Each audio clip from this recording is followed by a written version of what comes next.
Your movie, my movie, their movie, our movie. Your movie, my movie, their movie, our movie.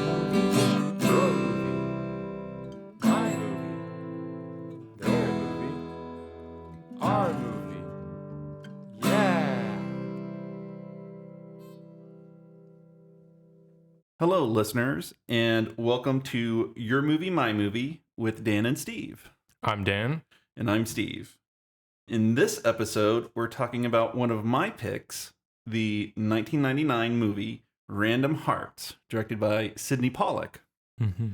We will be talking about spoilers in this podcast, so if you want to watch the movie first, now's the time to do so. But before we talk about the movie, Dan, who would you recommend this movie for? Who would I recommend this movie for? So my first question, I guess, to answer your question with a question is, how honest do you want me to be? Be as honest as you need to be. Okay. I would recommend this movie for white soccer moms who need to kill an afternoon with a bottle of wine. Or two.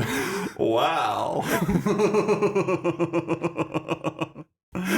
I'm sorry. I might have some brutal opinions on this one. I don't know. Oh, interesting. Yes. Interesting. Yes. Well, I would recommend this movie for people who hate romance movies. Interesting. Yeah, Okay. that's why I love it so much. I was gonna ask you, what do you love about this movie? What made you pick this movie? And that's exactly it. It's a romance movie that hates romance. That's crazy, isn't it?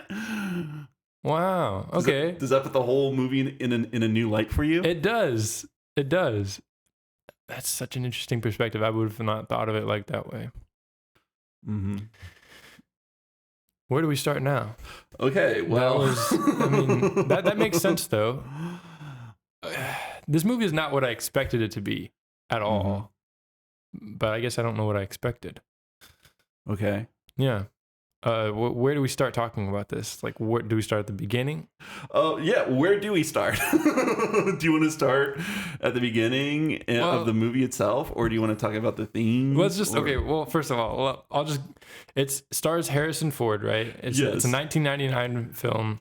Harrison Ford at his grumpiest, by the way. Yes, he's so grumpy.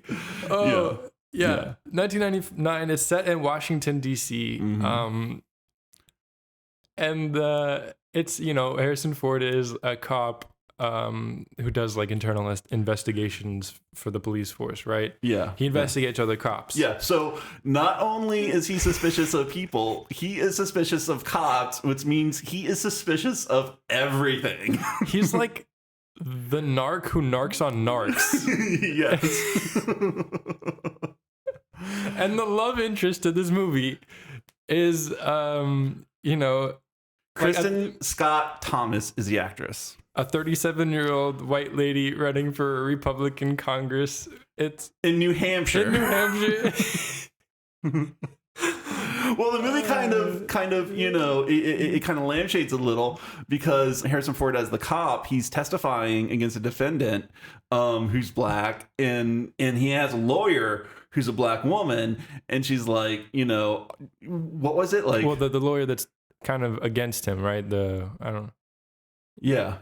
But what were you going to say? Wasn't she like, why is it? Is it because you're black or no? She says like, why didn't you get, what is it, sergeant? Yeah. Why didn't you make sergeant or whatever? I think he's currently a lieutenant and he wants to make sergeant. Is that the rank? No, he's a sergeant and he's not a lieutenant. Okay, so she's like, why haven't you made lieutenant? Is it because? Why do you think it is? Is it because you're white? It's just that was weird to me. But like that's the only racial thing in it, really. I mean, as text. Yes. There's plenty of subtext, but as text, there that is the only. Yeah. I didn't understand that at all, though. Like, what did that even mean? Well, we're also getting ahead of ourselves. We're getting ahead of ourselves because the first image of the movie, it's a room with a bed. Oh. And then there's the answering machine.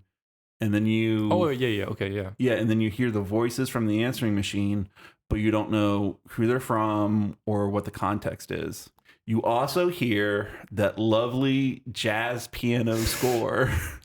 Yes. It's all throughout the movie. Yes, this movie is so 90s. This movie is so 90s. Well, I don't think that's not a 90s thing. That's a Sidney Pollack thing. Because he also directed The Firm earlier. And that has a famous piano jazz score. Like, it's really great in that movie. This movie, it felt strange, the jazz piano. Really? Yeah, I did not like it. It just... I loved it. It felt like lobby music to me, and that's what this movie felt like. It felt like a lobby movie. That's kind of fair. You know, I was thinking I was going to talk about this, and I was going to be like, yeah, this movie didn't do well, and I have no idea why. Well, now apparently I'm going to find out. Wait, really? You didn't know why? No, I love this movie. I really legitimately love this movie. Wow. Okay. I feel bad that I'm gonna probably tear into it. No, you should tear into it. That's what you're here for. You know. Okay. Open and honest. That's what we're doing here. Okay. Yeah. Yeah, I understand why I didn't do well. I literally wrote down on page 3 before I said permission to be mean, and then I can't. Right under that, I wrote, I can't imagine seeing this in theater. It's not a theater movie. Yeah. No wonder why I didn't. It's 2 hours and 15 minutes long. Yeah, it's not a movie. It's not a theater movie. It's a movie you watch at home, you know? At 3 a.m. Well, okay, yeah, sure. Oh, that too. Which is like one of the jokes in this movie. But I mean, anyways, you get it. You have to watch the movie in order to understand my joke, you know? Yeah. Or listen to a complete review. Yeah. So... But the voice on the tape recorder, right? Yeah. The answering machine for the phone. And it's so funny because, like, answering machines are, like, such important plot points. Yes. And, like, everything from before, like, 2010, answering machines are such important plot points. Yeah. Like, even, like, the Seinfeld episode where they have to, like... Anyways. I wish we still had that convenient plot device, but we don't anymore. Well, yeah, but now we have different. No one devices. leaves messages anymore. Really? Yeah, really. So, but yeah, I thought that was interesting. Yeah, and so 1999. Yeah, that's the first image, the apartment, and we have no context for it. Right. And then what happens? Then, well, one of the first images is like 2 candles or something on their bedside table. Mm-hmm. But yeah, so then we hear the answering machine. It's a woman saying that she's going to be flying to Miami, but like something got delayed. She might be late, and if she is, he should go, and she'll catch up. Yes. Yeah. Yes. Yeah, and so then we see Harrison Ford jogging. And he looks like, I don't know, like he shouldn't be jogging necessarily. I don't know. Yeah, he just looks like a very sweaty old man who's jogging. We'll wait till we get to the cabin. Okay, right. Okay, so I love this movie, but I also know that there's ludicrous points. You know, there's ludicrous parts of this movie. Because, okay, at what point in time did you notice that Harrison Ford wore a stud in his ear? Oh my gosh. I think it was like maybe the first half hour, first 20 minutes. But no, wait. It might have been the opening scene. Okay. I don't remember. But I was like, does he always wear that? Because I feel like he does outside of acting, but I'm not sure. Anyways, that was very strange. Yeah. I mean, you know, maybe it gives some like context for what happens later, that he might be having a midlife crisis. But I don't think so. I don't. That's the actor, not the character. Maybe. I'm thinking that's what it is. Yeah, I didn't notice it until the Miami part when they got the neon lights, really? reflecting off it. That's when I realized it. Yeah. Okay, so, but wait, I'm sorry, I'm a little confused. Wait, the phone call that was from Harrison Ford's character's wife, right? Yeah, she's that actress is Susanna Thompson. Yeah, Susanna Thompson. She played the Borg Queen in Star Trek Voyager. After this, and she also played Oliver Queen's mother in Arrow. Oh, like the Arrowverse, CW Arrow. Oh, okay. Yeah. All right. Cool. Yeah. Yeah, we're going to be talking about all the actors and what they've done. There are a lot of actors in this movie that are pretty high profile. Yeah. Okay, so that was his wife calling, but then he's jogging and he goes into the kitchen and she's there. Mm-hmm. And so they have a quick conversation. And he wants to take her out for dinner. Yes. And she tries to get out of it. To the Palm. Yeah, to the Palms. Oh, which ties back in later. Yeah. And she's like, well, I might be busy, or, she tries to get out of it, but he really wants to do it. So she says, okay. Mm-hmm. And she's looking at the clock, the whole conversation, basically. Yeah. And then she sultrily walks off to the bedroom and gives him bedroom eyes, basically. He's like, oh. And then we get to see Harrison Ford's, like, I don't know how to explain it, but just his eyes when he's like, oh. I don't know, that cracked me up for some reason. Like, I don't know, I just thought that was hilarious. It's just weird seeing, I don't know how I feel about Harrison Ford anymore. Well, this movie is very out of his wheelhouse, because there's the Harrison Ford thriller, which I love in movies like that, are, presumed innocent. Like Air Force One, maybe? No, earlier, no, not that, because it's presumed innocent, and I can't think of the others, but there are a few, like, Geez, that's the only one I can think of at the that's moment. Okay. But there's also like Frantic. He was one of the, what is it, the Tom Clancy novels. He was in all the Tom Clancy novels, right? No, he was only in 2. He was in Clear and Present Danger and Patriot Games. Who was that though? Jack Ryan? Jack Ryan. Yeah. Okay. Yeah. To keep on moving the plot along, I guess. Yeah. And then he is in the office, which is the police station, and there's like a high school girl with really cool hair. Like I really liked her hair. It was cool. But she's like a high school black girl with, like cool hair. But she's very obviously grumpy to be there. She's there for questioning because they found a gun in her locker. But then we find out later that like this is the sister of someone that Harrison Ford's character, Dutch is his name, right? He's investigating. No, that's not what happens. What? No. What's going on is that gun. Yeah. It was used in a murder. Yeah. And the police had impounded it, but after it was impounded, it got into her hands. Oh. So they know that somebody from the police station is selling impounded guns. Okay. Well, that was her brother though. Her brother is. Well, I know that she has a brother who's in jail because he then uses that as leverage later in the movie. Oh, what they say is that her brother is in jail, so she might have been holding it for her brother.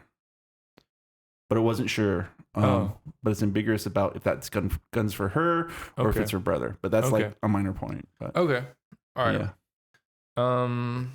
So they know that there's a dirty cop selling impounded guns. Yeah. Yeah. So. Yeah, well, that part is really interesting because they're trying to figure out what they can do with her because they don't have a lot of evidence to hold her with. So then the one actress, she was in The Sopranos as. I haven't seen The Sopranos. I'm sorry. She was in Nurse Jackie. Nurse Jackie. I haven't seen that one either. Everybody's going to yell at us because we don't know her name right off the top of our head. But she's blonde. Edie Falco. Okay. Yes, Edie Falco. She's like, hey, we could detain her for a week. And he's like, well, how can you detain her for a week? We could lose her paperwork. And he's like, no, I don't want you to do that. I don't want you to even think about that. That's why people hate cops. Yeah. So, he's a cop who polices cops, and he's very by the book, and he's not corrupt at all. Yeah. So that's where we start the movie with him. Yeah. And then him and his partner, right, they go because they're on a stakeout. to basically stake out one of the, another cop. Yeah. Who is his partner, by the way, was played by Charles S. Dutton. And he was in Rock, the TV show from the 90s. Okay. He was also in Alien 3. He was also in Nick of Time with Johnny Depp, which is one of the first movies Johnny Depp sold out in. But he was, what was his name again? I'm sorry. Charles S. Dutton. Charles S. Dutton. And this movie was my favorite part of the movie, probably. Like, yeah. I don't know. I loved his character. I thought he was fantastic and like a really good actor. I like, I'll talk more about him, but he was probably one of my favorite characters in this movie. No, I think he was. Well, to speak about the characters, like almost every character is like horrible. Yeah, and they're all very like stock characters. I feel, well, some of them. Anyways, he was my favorite part of the movie, probably. Yeah. So him and Dutch, Harrison Ford character, are doing the stakeout, and this guy's like walking around back and forth, looking really worried. And it turns out that his buddy is in the basement. His partner, his cop partner, is in the basement, hostage because the bar owner, who has been illegally selling alcohol, has him, under the sights of a shotgun. And so Harrison Ford goes down there because Harrison Ford suggests that they're basically, heavy arming these owners of businesses for bribes, basically. Yeah, extortion. Yes. These cops are, extorting money from these people. And, even though this guy doesn't have a liquor license, but he's running an illegal bar, he's been paying money to this dirty cop, played by Dennis Haysbert. Yes, the Allstate guy. The Allstate guy. He played the president in 24. He was in Major League with Charlie Sheen. He was also in Navy SEALs with Charlie Sheen and Michael Biehn. Oh, he was in Heat. Yeah, he was in Heat. He played the guy who was he was a parolee, and he worked at a diner, and then he got a job, and yeah. He's great. He's incredible. But all I think of when I see him is the Allstate guy. Yeah, that's fair. That's fair. So he's down there and he's, getting yelled at by this other guy behind the bar. And this guy is also, looks really familiar. I need to talk about him too, the bar owner, Bill Cobbs. Mm-hmm. He was in the Hudsucker Proxy. Yes. As the magical janitor. And the reason I know him is because he was in the Night of the Museum. Okay, yeah. Well, he's been in a ton of stuff, though. Yeah. He looks like he's been in The Color of Money, That Thing You Do, a bunch of stuff. The Bodyguard. Yeah, that's right. But I could just tell he was like, a serious actor, like who's been in a ton of stuff, just his face. He was great. So he's mad at this guy. And what is the guy? The guy's George, right? The dirty cop. Yeah. Big George, I think they're called. He's called. Yeah. And he's got a gun on his leg. And basically he's about to shoot the bar owner. But Harrison Ford talks everybody down, takes the guy's gun, and I think he arrests him or something. No, he does. He gets George out of the bar. Yeah. And then when he's alone, not George, hold on. Harrison Ford gets the old man out of the bar. Says, take care of him, guys. Yeah. So he goes out, and then he talks to George, and like they basically threaten each other. Mm-hmm. And Harrison Ford arrests him for being a dirty cop. Yeah. So that's his story. And then we have to go to the story of Kristen Scott Thomas. Mm-hmm. And she's a congresswoman from New Hampshire, or she's running for Congress. And she only has her father's name, who was a congressman in that district before her. That's kind of what she's been running off of. Mm-hmm. And so she's trying to, get elected. And that's what her story is. Mm-hmm. And so it's like right from the start, you have this interesting thing where you have Harrison Ford dealing with, the low class, basically. Mm-hmm. And then Kristen Scott Thomas, dealing with the upper class. Yeah. And so it's like a very interesting dynamic, especially when there's no black people. Yeah. In the upper class. She doesn't deal with any black people. It's crazy. Yeah. But I mean, it's New Hampshire. New Hampshire in 1999, and she's a Republican. So. Yeah, no, that was weird. Anyway, running as a Republican, that was very weird. So yeah, her husband goes off and he catches a flight. And yeah, well, what happens is her husband says that he's going to New York. Yes. And then Harrison Ford's wife calls him and leaves a message saying that she can't go to the Palm tonight. She has to go to Miami for a shoot because she works for Saks Fifth Avenue and they shoot catalogs down in Miami. So she says that that's where she's going to. And then what happens is Harrison Ford and Kristen Scott Thomas, they have their storylines, and in the background you hear about a plane crash. And I thought that was very well done, how they did that and like kept it in the background, so it's a plot point. So it's like this little thing, that the audience can catch up on, but for the characters in the movie, they don't pick up on it until it's important to them. Yeah. I think Harrison Ford's character Dutch, he goes to a bar and he, like after work, I guess. But this is cool because the bartender is like, I think his name is Emmett Walsh. There's a middle initial there somewhere.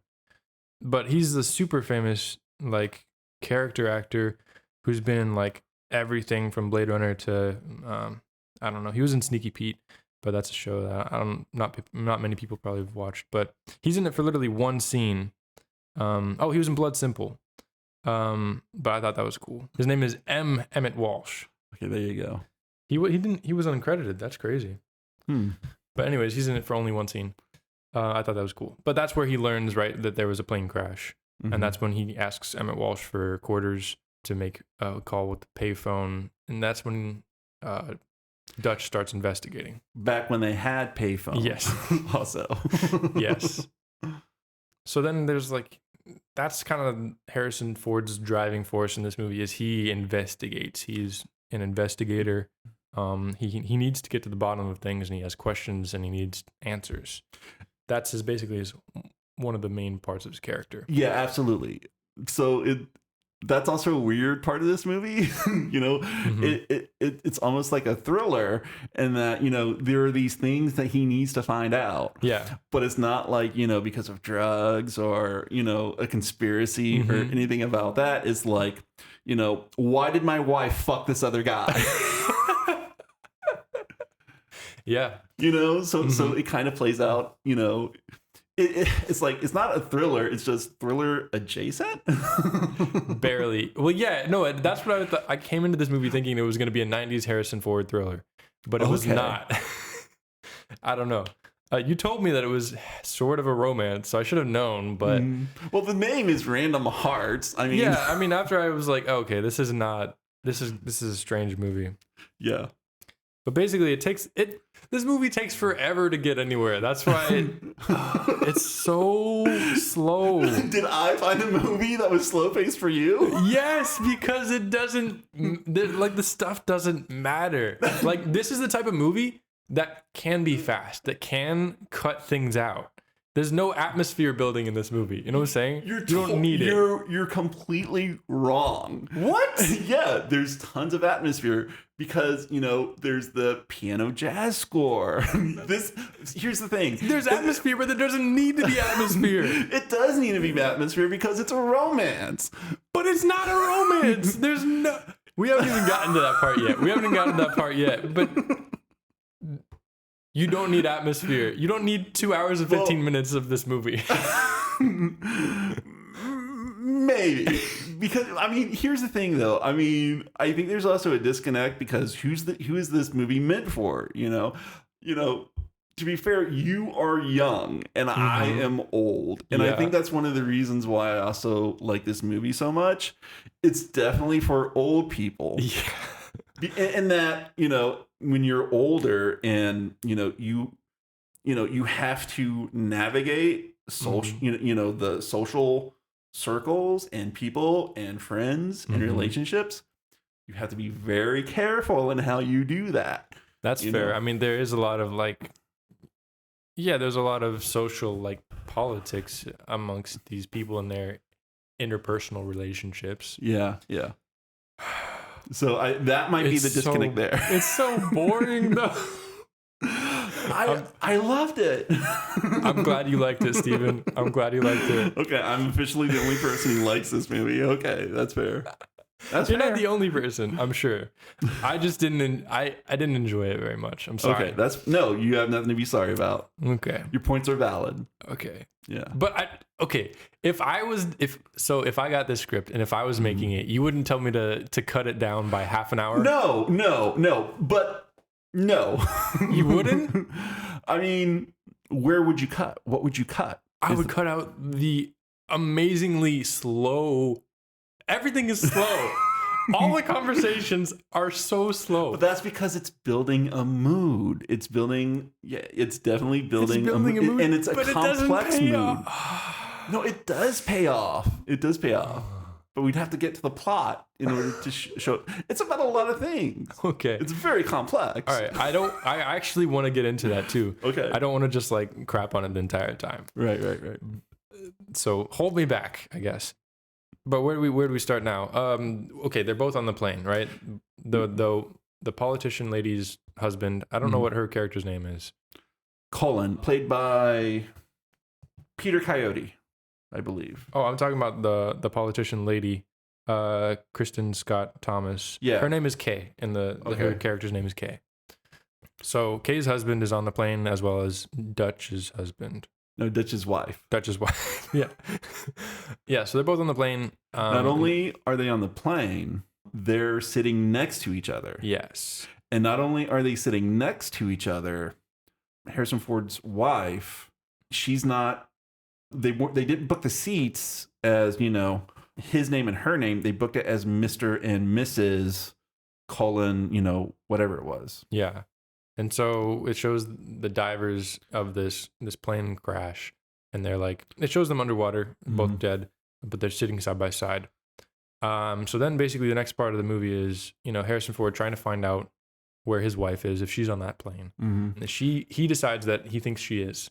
And then he goes to her place of business or wherever she works. Yeah. What happened is because her name wasn't on the passenger list, they don't know that it's his wife that's missing. Yeah. So, that's like the first mystery in this movie. So then the airport people show up. I think it's Southwest Airlines or something. Yeah. Not that matters. Well, wait, no. First we got to go to her place of business, right? Because he finds out that there's no shoot. There's no magazine shoot. So she lied to him. Yeah. And so he's like, what do you mean? And he's trying to figure this out, and he's trying to figure out who knows where she is. Yeah. And there's like 5 women that she works with, and he's trying to get information about them, about where her wife might be, because she said that she was at a shoot, but then they have to explain to him that her company doesn't have a shoot at that time. Yeah. So she couldn't have been in Miami for that reason. And so she might have gone to Miami for personal reasons. That she didn't tell him. Yes. Yeah. And so the owner guy comes out and he's like, I'm very sorry to inform you that, and he's like super, please don't hit me. Please don't hit me, irate husband. Yeah. So yeah, Harrison Ford then like immediately goes home and starts like throwing her stuff away, right? Or packing it up. Well, before we get to that, as he is talking to his wife's coworkers about this stuff, he talks about it with like such a flat effect. It's like, he stopped being a husband and he started being a cop. Yeah. And all he wants to do is say, get to the bottom of this mystery. Yeah. And find out about it. Yeah. And then he goes home, and it's really weird because it's not weird. I know why he does it, because what he does is like he starts cleaning up the fridge. Yes. But instead of dumping the old food, he just dumps the Tupperware. He just throws the whole thing in the garbage. Yeah. But I think he starts throwing like a lot of things away. But I think what that is, I think that it was just more of a coping mechanism for him. Because he's dealing, his wife died. He's pretty sure his wife died. He's pretty sure that she died while having an affair on him. And so it's like he's not thinking straight, And I think that kind of signals the start of his decline that happens throughout the movie. Yeah, it absolutely does. But it's like, I just think it's like indicative of his character is like, oh, I'm going to go home and throw everything she ever had away. I'm going to strip the sheets of the bed and burn her clothes. Well, I don't think she was, I don't know. I don't think he was doing that, you know, out of meanness to her. I think it was like, no, he got the stuff out. He got her stuff out of the shower in the medicine cabinet and just started throwing away. Well, that's true too. Oh, I see. Okay, you're saying it's part of him. It's like I need to deal with this grief, but I'm a man and I can't show emotion, so I gotta like, you know, I gotta get rid of stuff. Well, I don't know how. Okay. I think what it's just showing is that he's trying to process something and doesn't know how to process it. Yeah. So he's just processing it in a chaotic, messy fashion. Yeah. Either that or it was bad screenwriting and direction. Take your pick. Okay. All right, that's fair. Yeah. That could make sense. Yeah. Yeah, so he's throwing everything away, and what do we have with Kay? How does she find? Oh well, the Southwest Airline people show up to him, and they're like, he plays the message that she sent. I like that he didn't like try to explain it to them. He just plays the message for them, and also he makes them carry his groceries, and that's like a little detail that I liked. And one of them was played by Len Thigpen. And she was the chief in Where in the World is Carmen Sandiego. Okay. And she was the DJ in The Warriors. Oh, okay. She looked familiar. Yeah. Yeah. That makes sense. Let me see. And the other airline guy. This is very posh man. Very. Yeah, that's Paul. That's Paul Guilfoyle, and he's a well-known character actor, and he's been in a couple of movies, but he's also had a recurring spot in the original CSI. Oh, okay. Yeah, yeah, with one of my favorite actors, William Peterson. Okay. Yeah. So they show up, and basically they give him the list of the. Well, he takes the list. He takes the list, and he puts it in the pocket because that's a plot point. Yeah. Yeah. He takes the list. He's like, "Can I see the list?" And I'm not supposed to do that. And she's like, "Well, give him the list." So he looks at the list, and the other guy's like, "Yeah, I need that list back." And then Harrison Ford's like, "They'll give you another one." He just puts it in his pocket. It's great. That was great. Yeah. He does the grouch so well. I wonder why. So then we also get the Kay, the politician lady running for Congress.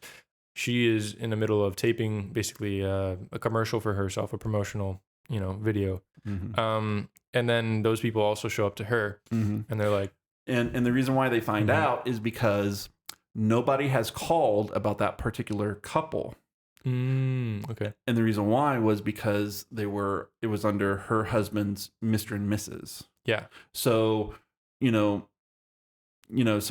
she didn't know. And also he lied to her about the plane that he was taking. Yes. He said he was going to go to New York. Yes. And it was a Miami plane that crashed. Yes. So then, these airline reps, they have to go to her and low key, break it to her that her husband was cheating on her. Yeah. And dead. And dead. Yeah.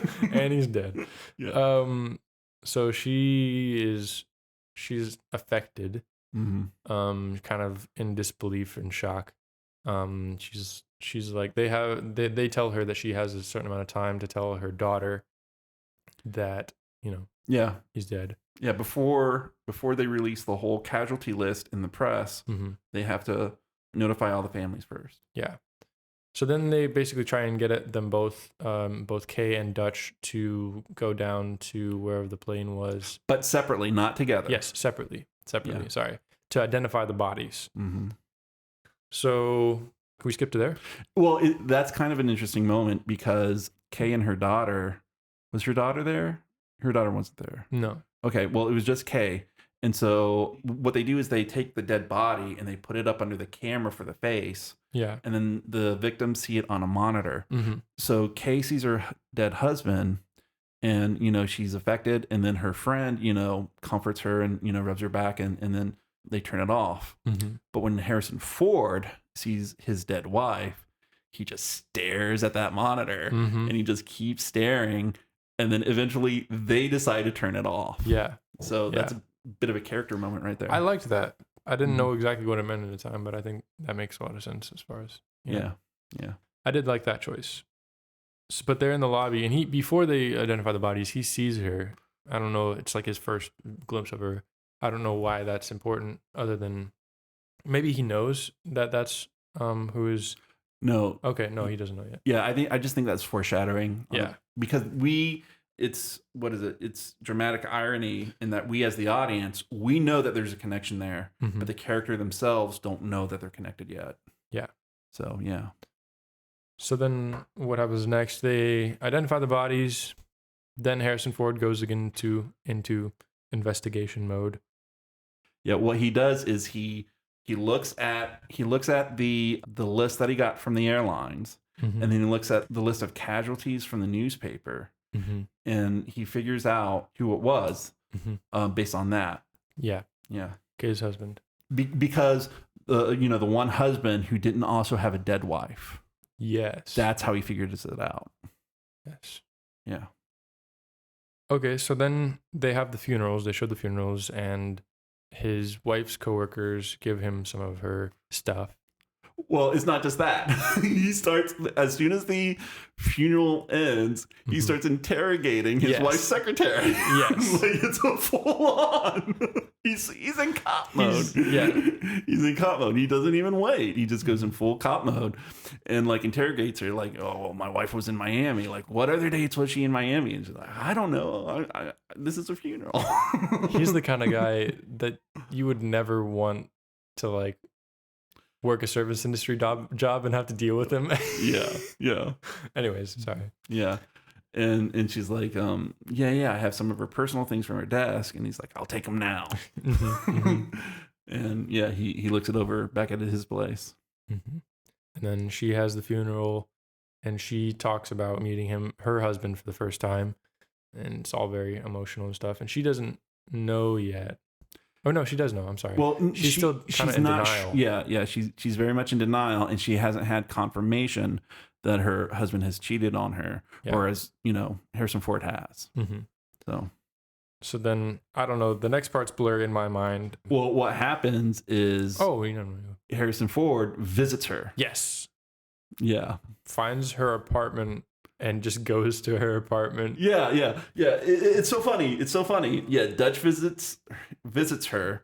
She has no idea who he is. Yeah. And so like he introduces himself as somebody whose wife also died in that plane crash. Yeah. Well, he's like, I'm a cop, but I'm not on duty. No. So go ahead. Yeah. He introduces himself as a cop, and she says, are you investigating? And he's like, I'm a policeman, but I'm not working right now. And I wrote down, liar. You're a liar. He's totally on the job. He's totally in investigation mode. Yeah. Yeah.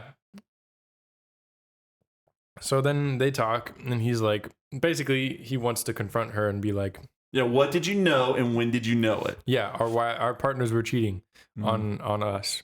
And she's very much like, no, they weren't. And he kind of dodges around the question for a little bit. Then he finally was like, hey. And she's like, get out of here. I don't want to talk to you. My daughter's coming home soon. Yeah. So then the daughter comes up and says hi to him. And that's when he heads out. Yeah. She's carrying his briefcase, though. Her Kay's husband's briefcase, though, right?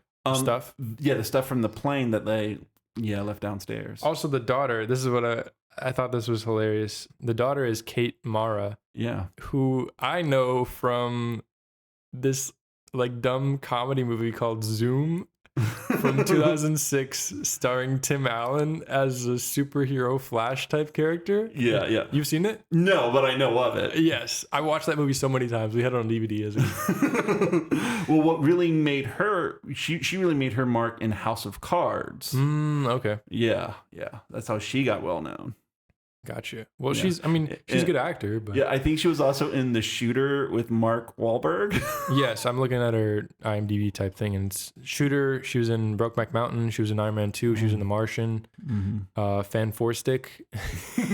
That's right. She played the Invisible Woman. Yeah. So yeah. Anyways, I forgot that for a reason. She's the daughter in this movie, and she's carrying up her dad's stuff. and she's going through the stuff. We cut to the bedroom, the mom's bedroom. Oh, she's going that's through right. the stuff, and there's a gift in there. Yeah. And, Kay is just like, oh, it must be for you.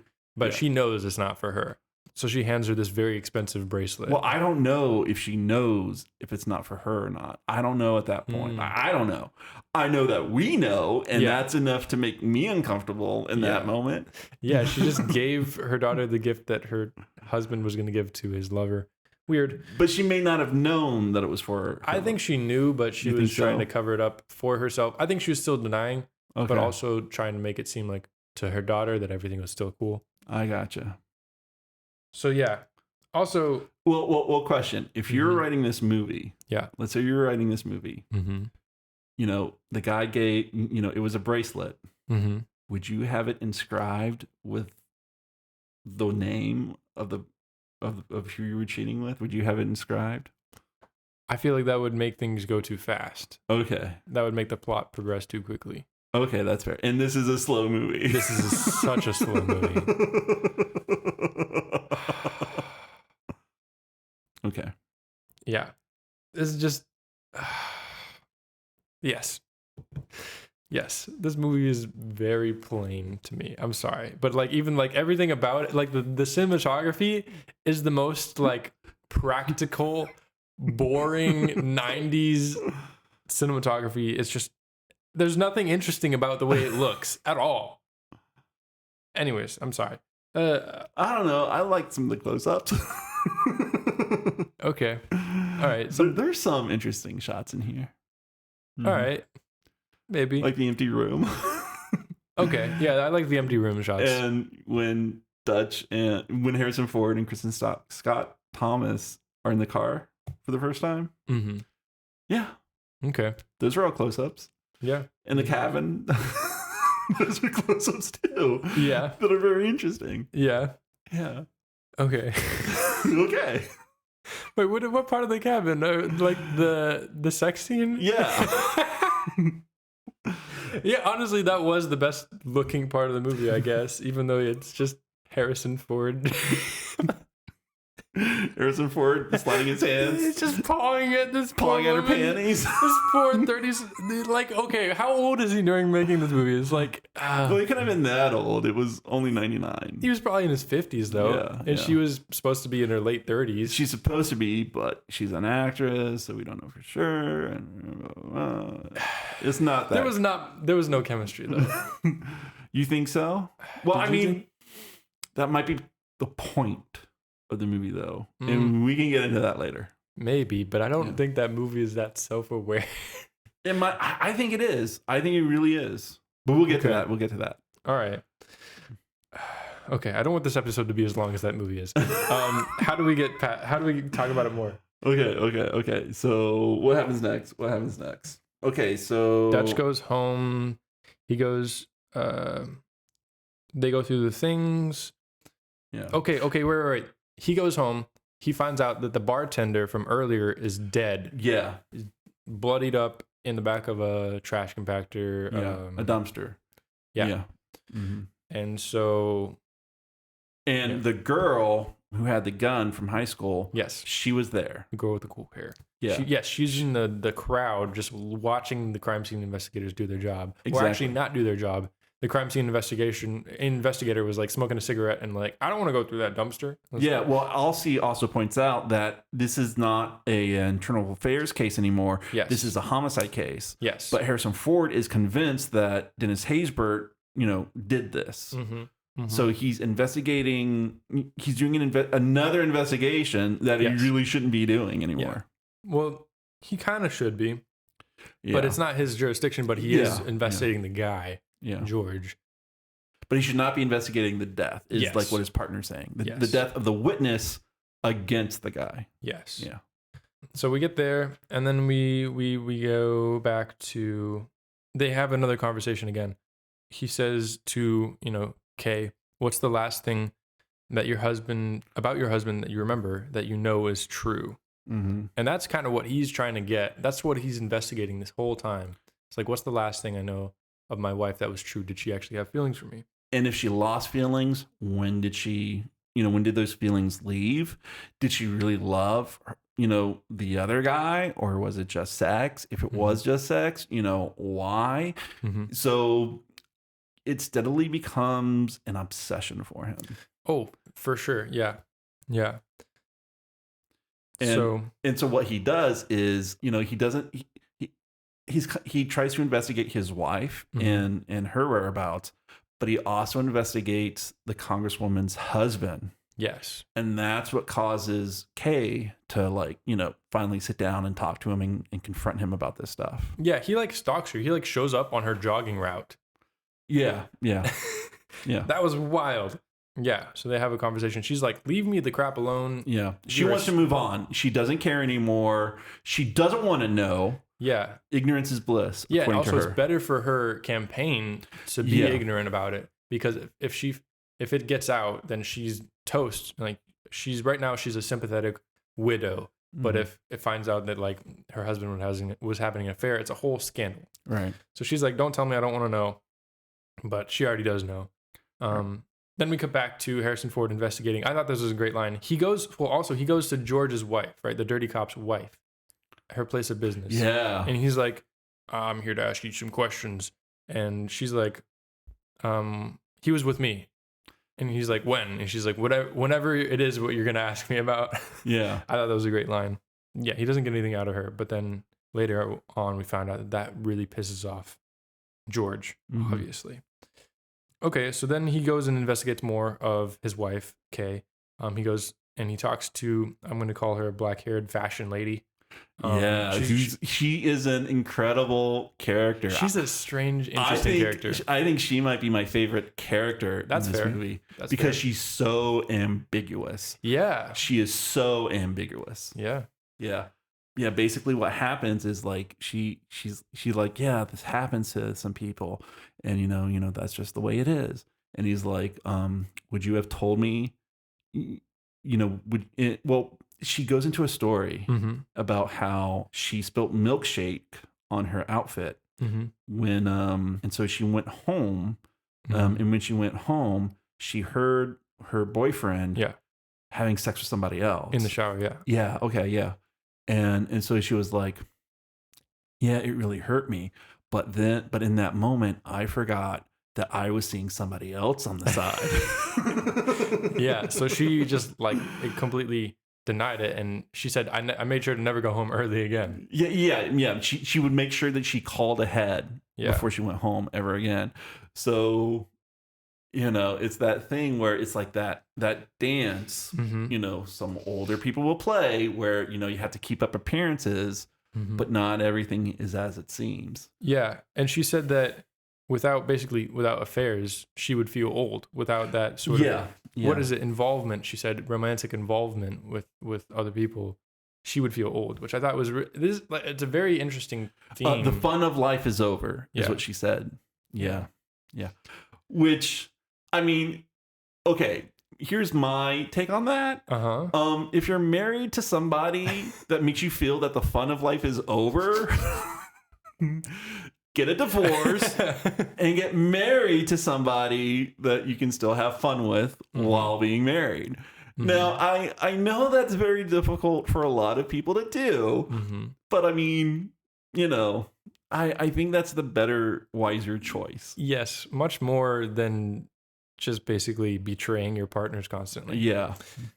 But which we find out later, which brings up another point, because what is it? Bonnie Hunt's character, Kay's friend. Yes, Kay's best friend kind of thing. Yeah. Before, when she was jogging with Kay, at some point in the movie, she jogs with Kay. Oh, yeah. And she talks about how she misses the fun of college. Yes. And then and that happens at some point in the movie, but another part, it's around this part. She says to I think her friend, not her husband, but he might be a friend, and she's like, I think she knows. I think she knows. And, then they have a conversation about fundraising and stuff. Yeah. And he's like, I'm not covering up for you, though. Yeah. Which I didn't really pick up on. I thought it was strange, but I didn't quite get it all. Yeah. This movie's a lot different when you watch it a second time. I believe it. Yeah. Yeah. So yeah, he talks to the black-haired fashion lady, and then cue the Miami music, which is So what happens is Harrison Ford tells Kristen Scott Thomas that he's going to go to Miami, and she to find out more, because they would fly down to Miami. Yes. So the Kay and Kay's husband and Dutch's wife. That's right. Sorry. They would often go down to Miami. And so like he wants to scope it out there. And he invited her to come along. Yeah. Okay. So now cue Miami music, which is like steel drums and like castanets and sorry, we live in Florida, so it's like that's not what Miami sounds like. But it's just like, it's funny how exotic they make it seem. Well, the funny thing is, like, the nighttime scene, I'm like, did they really film this in Miami or did they film this in LA? And they could have filmed neon signs. Yeah, they could have filmed it anywhere.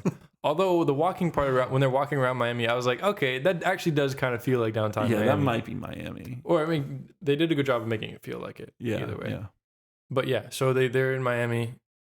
I don't know what's they're investigating. He's still on investigation. Yeah, he's in investigator mode. And so what it is his wife works at Saks Fifth Avenue, and they do catalogs. So they do shoots with models to show off their fashion.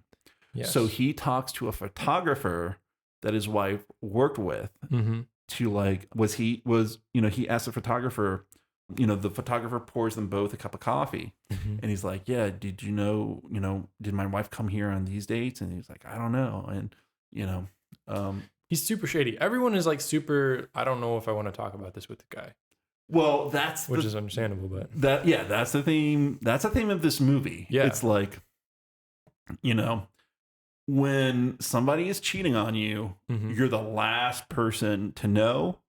But also everybody else around you sees it and knows it. And, the question then is, do you tell them? Do you want to, get involved with that? Do you want to interfere with that? Do you want to be I know that the thought process is, do I want to be the reason why they break up? Even though you telling them that they're being cheated on isn't the reason why they'll break up. It's the partner cheating on them. That's like, is it my business? Is it my place? This is their relationship. Should I interfere with that? That's a tough road to go what about down. you? Would you? It does depend on the situation. Would you tell someone? Probably not. Really? Yeah. Probably. What if it's like your friend? No, probably not. That's crazy. No. Why? I mean, it's not my place. And I also don't know what's going on between the two of them. Like, interesting. Yeah, like they may have something going on between them that I don't understand because I'm not part of their relationship. Because especially nowadays, like, back in 1999, this wasn't such a big thing, but nowadays it's a little more prevalent and it's open relationships. Yeah, but like you could just ask them. But is it my business to know if they're in an open relationship or not? I don't know. Yeah, interesting. I hear you. Yeah. Interesting. Like how much of my friend's relationship? Yeah. Because those are also intimate details too. So yeah, I'd probably just mind my own business. Gotcha. But I'm also old and tired and just trying to get from one day to the next. Yeah. All right. Well, back to the movie. Yeah.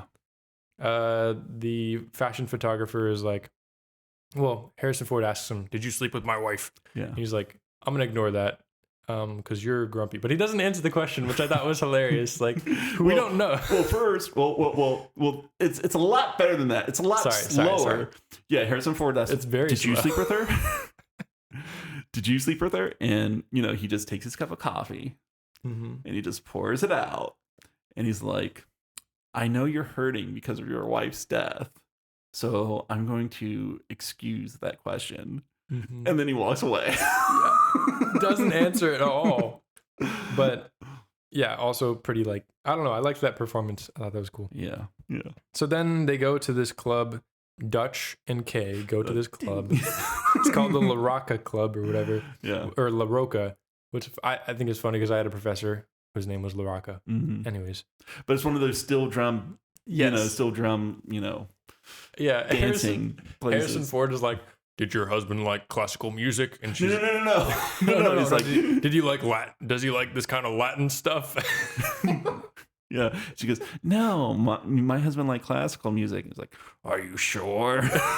But I mean, that brings up a good point. Is like, you can, I mean, this movie, it actually kind of reminds me of Gone Girl in a way. Have you seen that? No, I haven't, but I know about it. Okay, yeah, because that movie too, it's all about, you can't, as much as you know about the person you're in a relationship with, you can't know everything. Yeah. So there's always that sense of doubt and, suspicion that can happen. And yeah.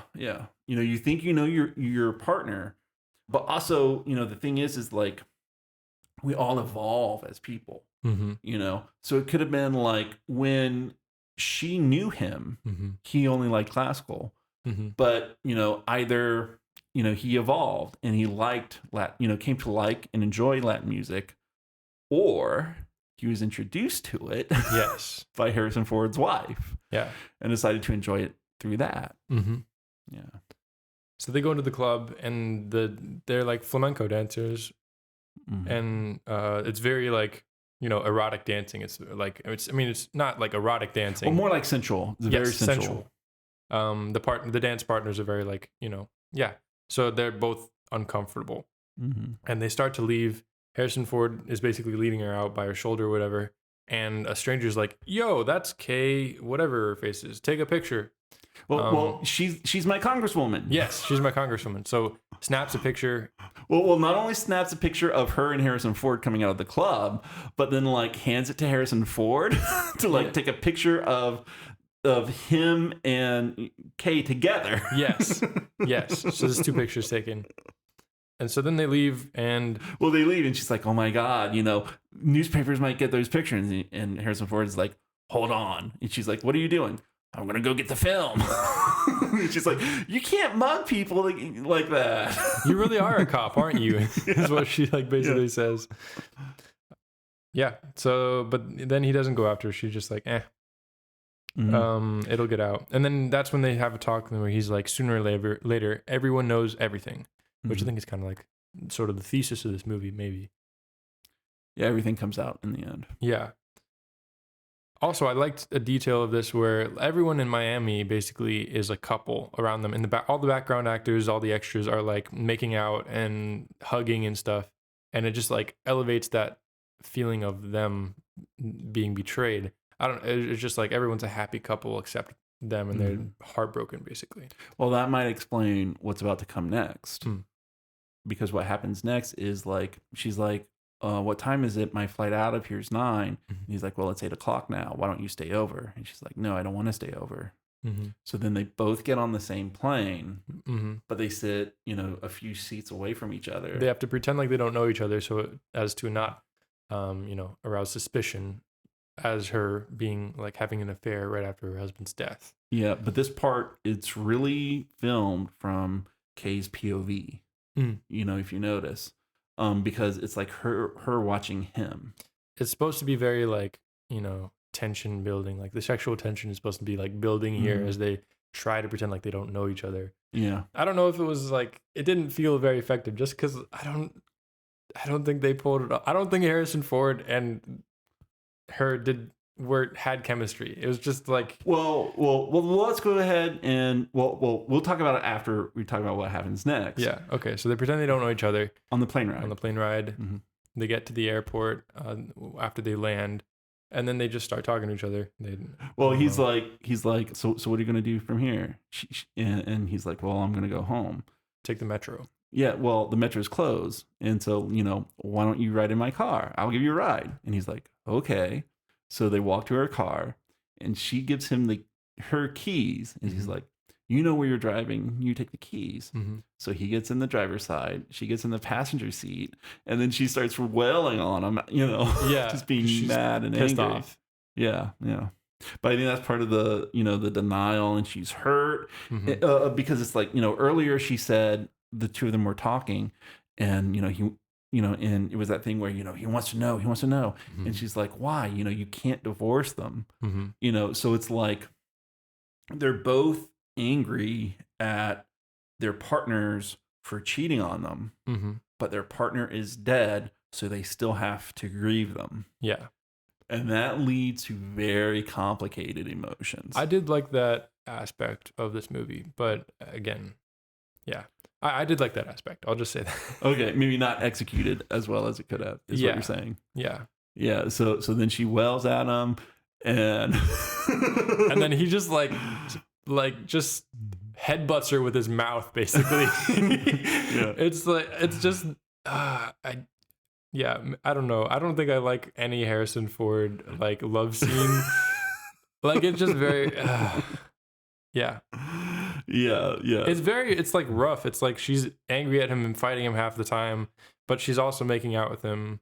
Yeah. And she's also helping him touch her, basically. Yeah. So it's not like it's non-consensual. It's just she's upsetting. Angry. She's angry and upset, but not at him in that moment. Yeah. And she still wants him, basically, because she wants to be comforted. Yes. And that's kind of what I was getting at before, is basically, another reason why I like this movie is this is trauma bonding. Yes. The movie. From this point out, it's trauma bonding the movie. Yeah, absolutely. Yeah. Mm-hmm. It's two people who have nothing in common with each other, except, a common trauma. Yeah. And then they try to work it out as a relationship. Yeah. That is an interesting theme too. So there's a lot of interesting themes in this movie. Yeah. So, but then she drops him off at his home, or he drives himself home. Yeah. He's do you want to say it? No, you say it. I don't even know if I have it written down, so you say it. She's like, well, yeah. Harrison Ford, drives them both to his place, and he goes to her and he's like, "Do you want to come in?" And she's like, "Don't be ridiculous." Yeah. She's pissed. Yeah. Still in denial mode. Yeah, and so he gets out, and she drives away. Mm-hmm. Yeah. Yes. So then we sort of see, so what happens then is he goes to his house, and there's a message on the machine from Big George. Yes. He's like, "Don't you ever talk to my wife again." Mm-hmm. And what does he do, Dan? He goes to where he knows George will be somehow, which is... what he does is he calls a service where you can find out where a person called you from, and he gets that number, and then he finds out where that number's from, and it's from a bowling alley. Yeah, I think George is out on parole right now too. Because he made bail. Yeah. So he goes directly to that bowling alley, takes a bowling ball, and punches George's partner, and then just throws the bowling ball at him and just hits him over the head with a chair. Yeah. So they get into a brawl, and then they basically they just beat up on each other. Yeah. And his partner meets him outside the bowling alley, in the morning, I think. Mm-hmm. And his partner's like, "Hey man, what are you doing? You just assaulted someone. You're gonna ruin this case that we've been trying to build, and this isn't how you investigate something." Yeah. So Harrison Ford has gone from a by the book cop to a cowboy cop on the edge, who doesn't care. And his partner's like, "Just go to a psychiatrist, and maybe they'll have take it easy on you because your wife just died, and maybe that's why you're acting out, which wouldn't be a lie." Yeah. Well, I mean, but how many fewer movies would we have if the characters just got therapy? We wouldn't have any movies, honestly. Yeah. Practically. Yeah. Not that therapy fixes every single problem, but yeah, basically. Mm-hmm. So the partner's like, and then also, this is where Harrison Ford confronts his partner, right? Let me check. Sorry, I wrote it down. No. That's later. Okay. That happens later. That's later. All right. So then we got to Kay's house. Mm-hmm. And then her daughter, they're doing dishes together, and then Kay noticed that her daughter isn't wearing the bracelet. Mm-hmm. And she's like, "Why?" And then she's reluctant to tell her mother, but she says, "That bracelet wasn't meant for me. It was meant for Harrison Ford's wife." And so she figured it all out. Yeah. You know. Which I also thought was really cool because I I like smart characters. Mm-hmm. So her daughter putting it all together was a very smart thing to do. Yeah, and it was also, well, I mean, it highlights, what I said before. Everyone else. You're the last one to know. You're the Mhm. last one to see it when it happens to you. Yeah. So then, And then we get to the fundraiser scene. well, Kay's very emotional. She calls Harrison Ford up Oh, in yeah. the middle of the night, and she's like, "I'm thinking about quitting running." And Harrison Ford, I thought this was a cool scene. Did you say she talks on the answering machine? Yes. Oh, yeah. She talks on the answering machine. So it's playing out loud. Harrison Ford hears her and is listening on the answering machine, but he's not like answering the actual phone. Mm-hmm. And so she hangs up, and just as he decides to pick up the phone finally to talk to her, but alas, she's not there. Yeah. So he decides to try and get her not to quit. So again, the political rally the next day or whatever, Yeah, the fundraiser. He shows up, gives her a check of a donation, Mm-hmm. which I was like, what are you doing there? You're going to get her scene now for sure. You're just like, anyways, that was besides the point. Well, I mean, that's kind of what I love about this scene, because there's a lot of talking in subtext in this scene, because, she needs to go up and give a speech, and she says out loud, don't anybody leave without giving me the chance to talk to you. Yeah, while looking directly at Harrison Ford. Yeah, so even though she says to everybody else, he's, he knows that it's meant for him. And so she does the speech, and then, she glad hands everybody, and then she goes to the elevator. On the way to the elevator, she doesn't see Harrison Ford. So she goes in with Bonnie Hunt and her husband. And her two campaign runners. Yeah. And then that's when Harrison Ford, goes into the elevator at the last minute, and she's like, what does she say? I think like doesn't he like invite her somewhere, or is that later? No, she's like, I wish I didn't have to go to that party. And they're like, well, you do. Yeah, Harrison Ford doesn't answer her. Yes, her campaign people answer her. Yeah, Harrison Ford and her are both looking like directly ahead, not at each other, or like she's looking at him, but from behind. Yeah. And so she's talking to everyone else in the elevator except him, but she's really talking to him. Yeah. Well, she's talking to him, but her campaign people think that she's talking to them. So they're the ones responding. I thought that was a great scene. I did too. I wrote that like that's like it's a nice device to put in a plot and to put in a script. Yeah. It's smart. Yeah. I mean, it's very like obvious, but it's cool. Yeah.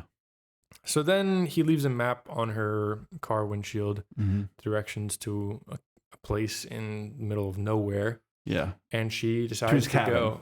Yeah. And it's his cabin. It's like, there's like a Harley outside, and it's like, it's the most like,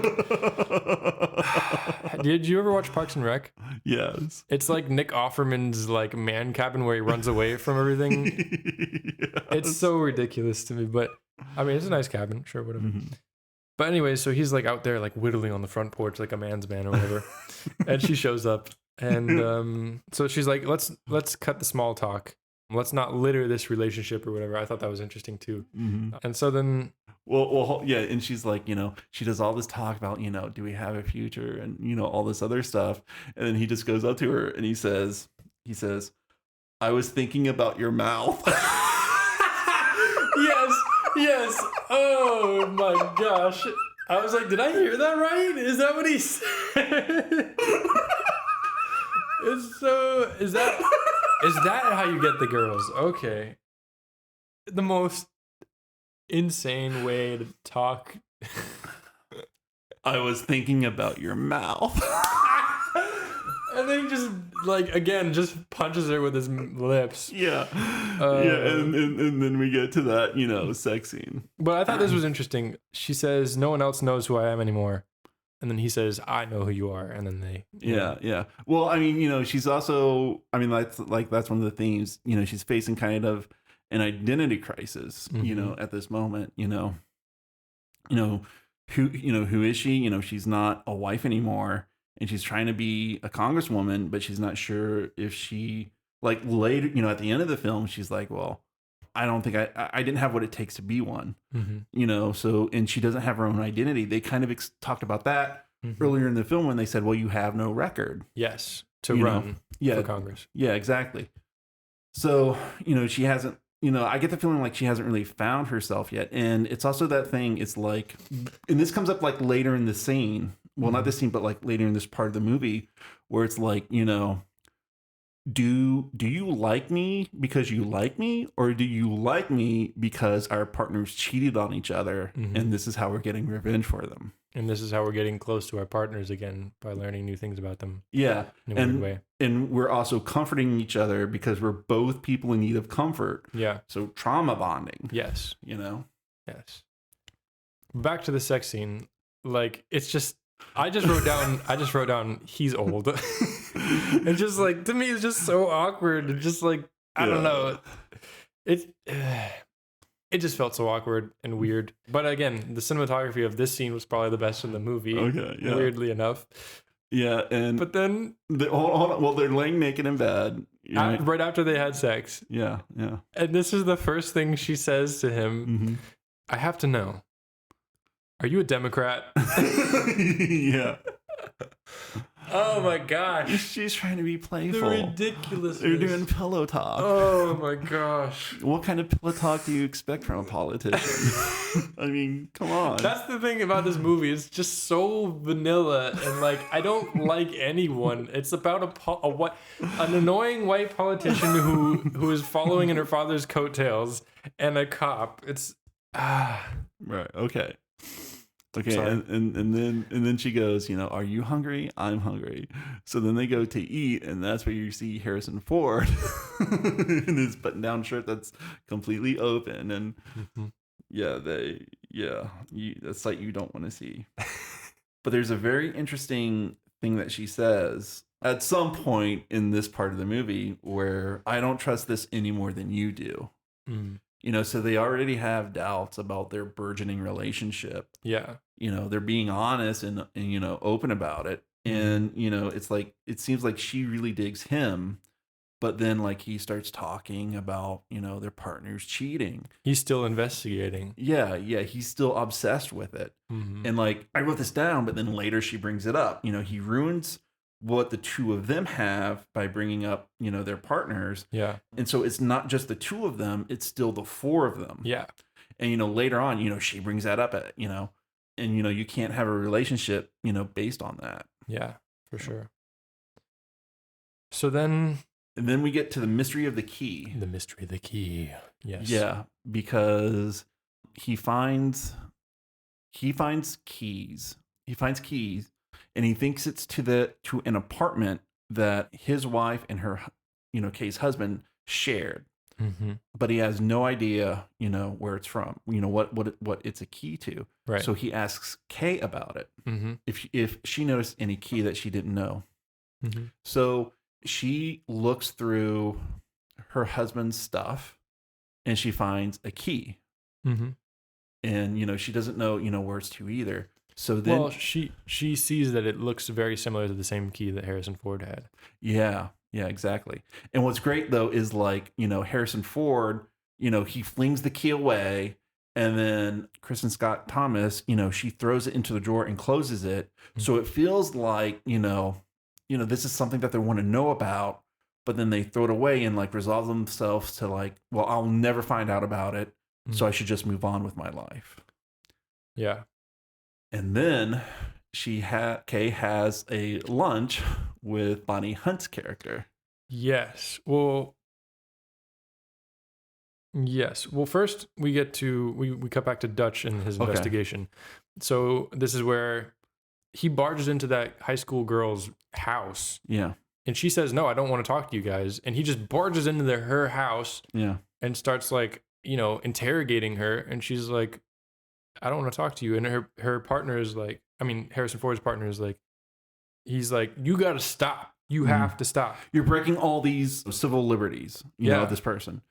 You can't be doing this as a cop. Yeah. And like what he does is like, he's like, did you see, he holds up a picture of Big George and he's like, did you see him at the dumpster that night?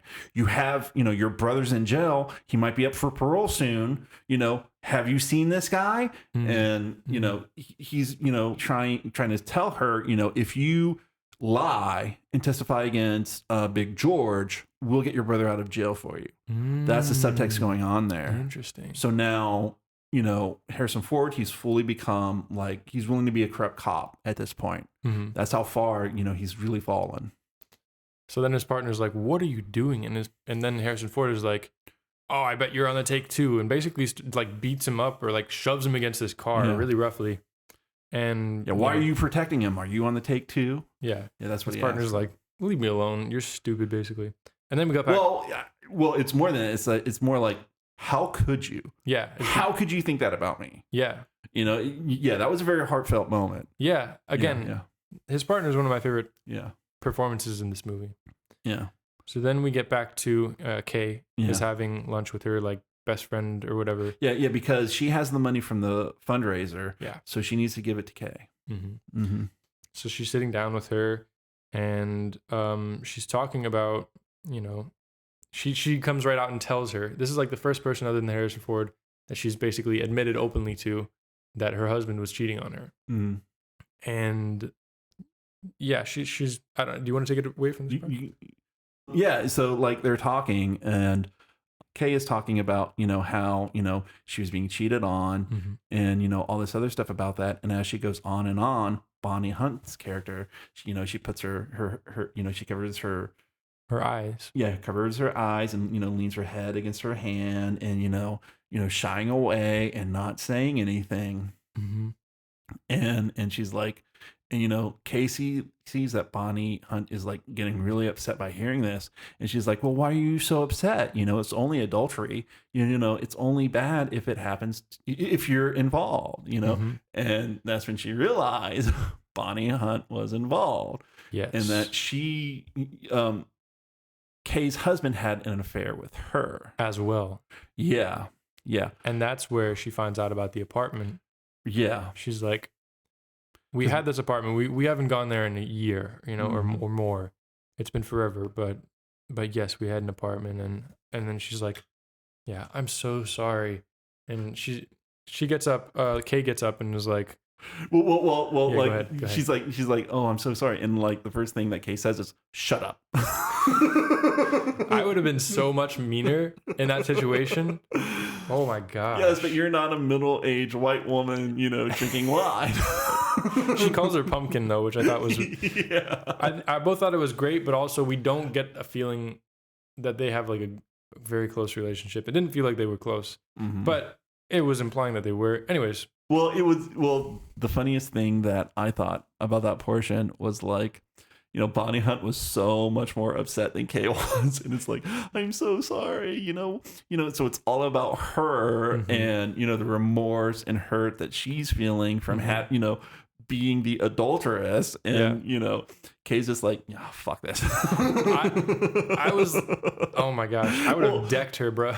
Well, also, Kay, she's gone through so much. Yeah. By this point in the movie. Yeah. But like Bonnie like grabs her arm and I was like, girl, you better let go of that arm. Otherwise you're going to get like a knuckle sandwich, bro. That was, Yeah. So yeah. So that's how Kay finds out where her husband's apartment is. And that also says a lot about her husband at this point. Yes. Because we don't know much about him. We know quite a bit about Harrison Ford's wife, but we don't know anything about Kay's wife. Kay's husband. And so, that he already had an affair with somebody else. That says a lot about him. He's already prepared. He's done this before. And so that's how he knew to get the apartment. Yeah. So yeah, that says a lot about him, and that's how Kay figures out where the apartment is, because her friend tells her. Yeah, and then Dutch figures it out. He goes to her place of work again. Okay, to talk to her coworkers. Oh, that's right, and ask them about the keys. And so he talks to the lady who dropped her stuff off at the funeral. The secretary, and then also the black haired lady is there too. Yeah, and so he's asking questions, right? And he's asking questions to the black haired lady, and like she's being pretty evasive. And then he sees the secretary, and he's like, yeah, was there any number or anything else like that? And the secretary's like, here, let me look. And the black haired lady like, no, don't do that. She's just off to the side, like face palming basically. Yeah, calling her by the secretary's name. I think the secretary's name is like, Mary Claire, and she's just going, Mary Claire, Mary Claire. Yeah, it's so great. It's like, no, yeah, let me help you. Yeah. Oh, here's a number that she gave me to call, in case of emergencies. Here, written in pencils. And then, he gives her the number. And right from there, he calls the police and, gets a reverse directory so he can find the address for it. And the black-haired lady is just the stare she gives that secretary. Stank eye, bro. The stankiest of eyes. Yes. You laughed really hard at that part. I try to be quiet, not to, when we watch these movies together, I try to be quiet, not to affect. But man, I could. It was hilarious. It's more in that moment, it was more funnier to me than I was thinking about your mouth. Yeah, I don't think it tops it, but I understand why you would think it would top that. Yeah. So then, also like, this movie's so long. Anyways, when they were in Miami, we took a pee break. Mm-hmm. And I saw that there was still like an hour and a half left. And I was like, how is this? Anyways. All right. Well, we're almost at the end, right? Yeah. So Dutch, he gets the number. He calls and uses his cop powers to get the address of that number. Goes there, unlocks the door with his key, his wife's key. And it's a very slow moment. Very slow building. Building up tension. Opens the door and boom, there's Kay putting everything into plastic bags. In the apartment. Trash bags. Yeah, trash bags. And, we get him like just complete betrayal on his face. Yeah, I wrote that down. Betrayal. Yeah. Yeah, absolute betrayal on his face. From Kay. And he is upset. And he basically starts like, what are you doing here? And he's still investigating. He's still obsessed. Yeah, he digs through the trash to find evidence because that's the reason why he wanted to go to the apartment was to find evidence about, when did he lose his wife basically to this affair, and then Kay ruined it by, trying to throw everything away. Get rid of the evidence. Yeah. And he even goes so far as to dump her purse out on the counter, which was like, I think was supposed to be like a, but I mean, I didn't think it was. Well, while he's doing this like a crazed madman, she's just standing there and, just letting it all happen because she knows what's really going on. Now she knows what the relationship is really based on. Yeah. And it's based on trauma bonding, not anything genuine between the two of them. So then they have a fight, I guess. And he digs through the trash for clues. And, what she says is, there's nothing here. There's nothing here. And that can be applied to a lot of context. In this movie. Yep. That's a very powerful line for this movie. So then they leave the apartment separately, sort of. Yeah, right? She says, you want to know why. She says, you want to know why, and there is no why. Yeah. You want to know why she cheated on you. There is no why. Yeah, and, I thought, that's kind of Lovecraftian. Kind of nihilistic. Yeah, nihilistic, existential. Yeah, existential. The universe does not run on sense. Yeah. The world is chaotic. And you just have to accept that fact no matter how hard you do not want to. The universe does not care what you want, basically. And that's one of the reasons why I love this movie so much.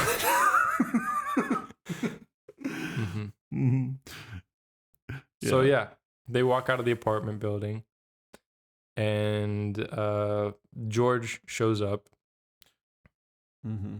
with holding a gun because he's gonna shoot Dutch. Yeah. And so he does. He shoots him in the leg, but his partner followed Big George. Yeah. His partner followed Big George. So George pulls out the gun, shoots Dutch in the leg. Kay is like screaming, and then his Dutch's partner rams into the back of him and apprehends him basically, so he doesn't kill him. So then he's in the hospital. Yeah, Kay rides with him in the ambulance to the hospital. I didn't even notice that. Yeah, and so when they get there, they see this congresswoman and this police detective, coming to the emergency room And together. by that time, the photos are out Yeah. that were taken of them in Miami. Mm-hmm. And so she's holed up. She talks to Dutch for a little bit. Then she goes and she's talking to her, her campaign runners. And they're like, well, we can sneak you out the back, basically. Mm-hmm. And wait for this to die down. And I couldn't tell she did that. I forget. No, she didn't do that. What she did was she ran out in front and she was like, who is Dutch to you? And she's like, what is your relationship? How would you describe your relationship with Dutch? And she was like, we're two people who needed friends when we needed friends. And, I think of him as a friend and I hope that he does too. And then she's like, more than friends? And then Kay is like, surely friends. Yeah. Yeah. We're survivors. Yeah, we're survivors. Yeah. Yeah. We're more than friends. We're survivors. Yeah. Yeah, I thought that was interesting. But before she goes out, when she's having that talk with Dutch, they're like, well, what do you want? And Dutch says, I just want to let her go and move on. Mm-hmm. And then Kay says, I don't know how you do that. And then Dutch says, neither do I. Mm. So that's kind of the crux of what this whole movie is about. Mm-hmm. How do you let that go? Yeah. You're not told, it's not something figuring it out how to do that is the process. You know what I mean? Yeah. So yeah, I thought that was interesting. I thought that was great. Although, I mean, it's also kind of weird because she says, I don't know how you do that, let her go and move on, even though, she's totally ready to move on. Yeah. Yeah. Yeah. So that line, even though it's great, it doesn't have a good payoff, I'll admit. They could have rewritten that to make it have a better payoff for sure. But he tells her, I thought was interesting, that if he found out about the apartment, which he was going to, he probably wouldn't have even told her either. Yeah, that's true too. Which I thought was interesting. Yeah. But yeah, so then there's like a montage of like years passing, or maybe a year or two, I don't know. Oh, well, it's the end of the year. And so the election already happened. Yeah. And then we find out how that election went. Because Kay is at her campaign offices and it's all empty. And there's only one other guy. And she's like, yeah, I'm going to go leave now. And he goes, okay, Merry Christmas. And she's like, do I know you? And she's like, I work for your opponent in the primary. Oh, I didn't get that. That makes a lot of sense. Okay. Yeah. Yeah. And she's like, all right, well, have fun with the place or whatever, basically. Yeah. So I thought that was a nice way of saying she lost without saying she lost. So, yeah. And if I was smart, I would have picked that up and it would have been more. Yeah. But anyways, so then, time passes. Yeah. She's at the airport and she sees Harrison Ford in a sports jacket drinking a Heineken. And she walks up to him and starts talking to him. Nothing. Yeah, go ahead. Well, the subtext here is like, I'm better now. Yes. You want to get together. Yes. That's what Harrison Ford wants to do. Yes. And Kristen Scott Thomas, she's like, that's okay. I'm good. I'm good. Let's move on. And Harrison Ford's like, okay. Well, no, he's like, please, can I invite you to the movies? And she's like, that would be nice. Wouldn't that be something? Yes. Wouldn't that be something? Damn, letting him down easy. That's so funny. Yeah. And then, cue the first song that actually has lyrics as credits roll. Yeah, she's walking away and he's just watching her. Yeah. Yeah. And that was the end of the movie. That was it. Oh my gosh. Well, so I yesterday with a friend, I finished watching a 7-hour and 20-minute movie. And I would rather watch that one again. I'm just kidding. I don't know about that far, but it didn't. The pacing was better in that 7.5 hour long movie than this one. And I don't know. The conversations went on for so long. But this movie's a character piece. It's about the characters. It's about what they have to say without saying it. But it's like, it's not meant to be a fast-paced movie. It's like a 1970s. It just feels so dated. I don't know. Like if this was written faster or See, like the script, but you can't have it fast because the fact that it's slow and that this is a movie about peeling onions. You know what I mean? yes, For everybody, you know, and, you know, for there to be a proper payoff for all of that onion peeling, it needs to have a proper setup. Was there a proper payoff? Well, maybe. Well, I mean, that's another weird thing about this movie that we haven't really talked about, because this movie is 3 movies in one. You know, it's about, you know, Kay's election, Dutch's investigation, and then, you know, plane crash. Yeah. Affairs. Yeah. So, you know, this has, you know, like 4 subplots at least, you know? Yeah. There's a lot going on. But I don't think the characters, it just doesn't, I don't buy it. I'm not into it. I don't get their chemistry, which is fine. I mean, that might be a plot point. Yeah. But it's just, you know, that's kind of a theme, you know? Because, you know, I think it's also like a play on all those other, you know, Hollywood movies where you have to have a romantic interest just because it's a movie, just to make it a 4-quadrant movie to make women want to watch it. You know what I mean? Sure, but this movie just feels like milk flavored ice cream. Okay. Yeah.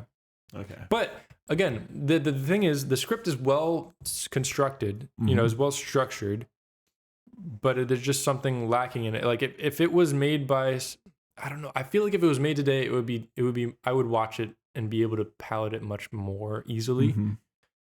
But just, I don't know, it was just so bland as far as the cinematography and the performances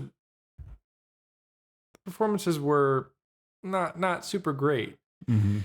But the script did have a lot to say, and that was there was a ton of themes packed into here, and a ton of like conflict, and you know, how do we operate in today's society? Why do marriages not work? You know, how do we deal with people? How do we live? How do we live in a society? Yes. Yeah. And I think there's a lot of good stuff in it, for sure. Yeah. So I mean, I think this is a good movie to dissect, but it's not a fun watch, in my opinion. I love this movie. I love it because it's so full of misery. It's so full of misery. And, you know, nobody really comes out good in the end. So, yeah. That is, I was surprised by that. When they didn't get together at the end, I was happily surprised. Yeah. I thought that was cool. So, I mean, yeah, props for that. Yeah. Okay. Anything else you want to bring up? Do you think it's slower than George Washington? Yes. You're out of your mind. George Washington is a beautiful looking movie. And it's interesting, I think. Okay. This movie it looked like a 1990s Better Homes and Gardens magazine. Could you imagine like if the cinematography of this movie was done like George Washington, where, you know, there's a 60 FPS shot of Harrison Ford's hands slowly going down to her panties? There was. That was the only time. That was the only time they made any interesting decisions as far as the look of this movie. Okay. Well, okay. I'm sorry. You're fine. No reason to be sorry. Your points are valid. Yeah. Well, you know, it's kind of funny because that movie ended with such misery, and I guess this episode is too. So it fits. I just think this is a really interesting pick for you. Like, I did not expect this movie at all. Because it's almost not a genre movie. It's a drama. Well, that's why, you know, I picked it. Like I said, it's a romance movie for people who hate romance. Yeah. You know, that's exactly, you know, how that's one of the reasons why I like it so much. Yeah. You know, because I mean, you know, what is it? You know, oh God, what is it? How to Lose a Guy in 10 Days. And, you know, The Wedding Planner, and, you know, all of those, you know, romance movies. You know, how many real, you know, plays on that from, like, you know, the other side, you know, do you really get? there's not a lot, and I mean, That's true. because, this movie, it was filmed like a romance. Yeah. It's called Random Hearts, so it's not, so, I don't think of it as a drama, it's kind of like a romance, but it's an anti-romance, which makes it very, very interesting to me. That is true. I will say that is something that this movie does well and stands out for, and is interesting. You can actually read into it, and you can dig into the subtext and context. Yeah, I'll give it props for that. Yeah, but it wasn't my cup of tea. Okay. But yeah, again, I think that is really cool, and I definitely didn't. While I was watching it, I wasn't reading it that way. But reading it that way is a much more interesting look at it, and a much more, I might be able to watch it again and get some more out of it. Right. Yeah. Not planning on doing that anytime soon. That's fine. But, that's fine. That's fair. Yeah. Okay. Well, I guess, we've said all that we need to say about Random Hearts. So yeah. I was thinking about your mouth. That could be in like a wonderful line from a serial killer. You know what I'm saying? Okay. Anyways. All right. I guess all we have to do is say bye. Bye, guys. Thanks for listening. We're going to leave you like Kristen Scott Thomas left Harrison Ford now.